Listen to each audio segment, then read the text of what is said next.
Assalomu alaykum. Bugungi darsimizda sex sozlamasidan foydalanishni o'rganamiz. JetCafe ishchi oynasining yuqori qismida sozlamalar bo'limi mavjud. Shu yerdan sex sozlamamizga kirishimiz mumkin. Bu sozlama boshqa sozlamalar kabi alohida amal hisoblanadi. Ya'ni kafe va restoranlarimizdagi buyurtma tayyorlanadigan bo'limlar alohida sexlarga ajratilgan bo'ladi. Masalan, osh, sho'ri va kabob va shu singari boshqa taomlarimiz bitta oshxonada tayyorlanadigan bo'lsa, u yerga bitta printer o'rnatiladi. Agar shashlik tashqarida alohida joyda tayyorlanadigan bo'lsa, u yerga ham alohida printer o'rnatilishi kerak bo'ladi va ular alohida sex hisoblanadi. Mijozlarga xizmat ko'rsatilayotganda ulardan buyurtma qabul qilingan vaqtda buyurtmalar ushbu printerlarga yuboriladi va printerlardan chiqqan buyurtmalar asosida taomlar tayyorlanadi. Sozlamamizga kiramiz. Bizda quyidagi oyna ochiladi. Bu yerda bizda bar, kuxnya, salat kabi sexlarimiz bor. Bularning hammasi alohida sex hisoblanadi. Yuqorida esa 3 ta asosiy tugmamiz mavjud. Bular добавить sex qo'shish tugmasi, redakировать tanlangan sexni tahrirlash tugmasi hamda удалить belgilangan sexni o'chirish tugmasi. Добавить tugmasi orqali yangi sex qo'shamiz va bunda bizga sex qo'shish uchun oyna ochiladi. Bu yerda naзвание orqali seximizni nomlaymiz. Misol uchun grill.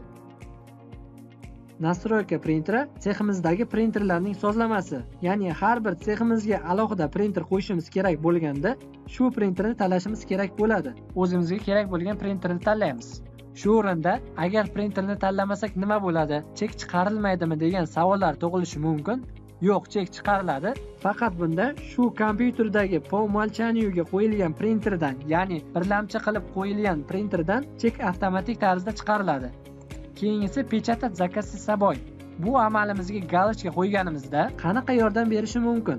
Masalan, mijozimiz kassaga kelib 20 ta shashlik uchun buyurtma berdi. Shu vaqtning o'zida shashlikni qo'yib tayyor qilish uchun nafaqat kassadan, balki shashlik tayyorlanadigan sexdan ham chek chiqarishimiz mumkin va bu orqali mijozimizning vaqti tejaladi.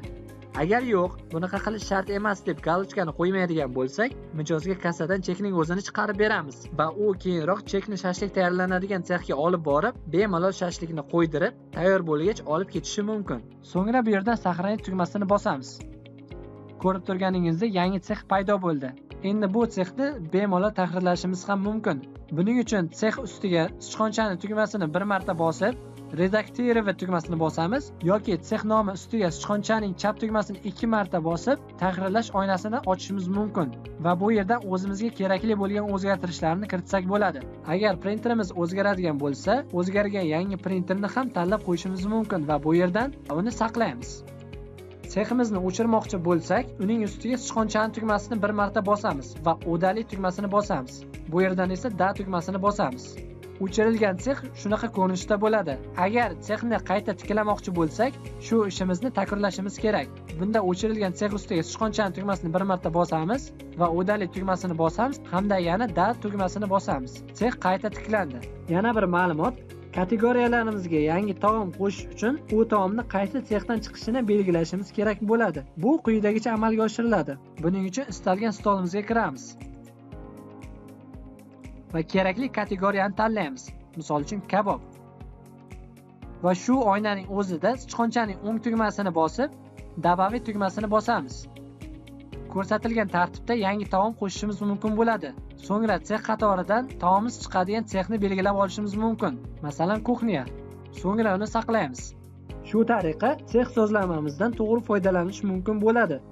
Bugungi darsimiz shulardan iborat edi. E'tiboringiz uchun rahmat.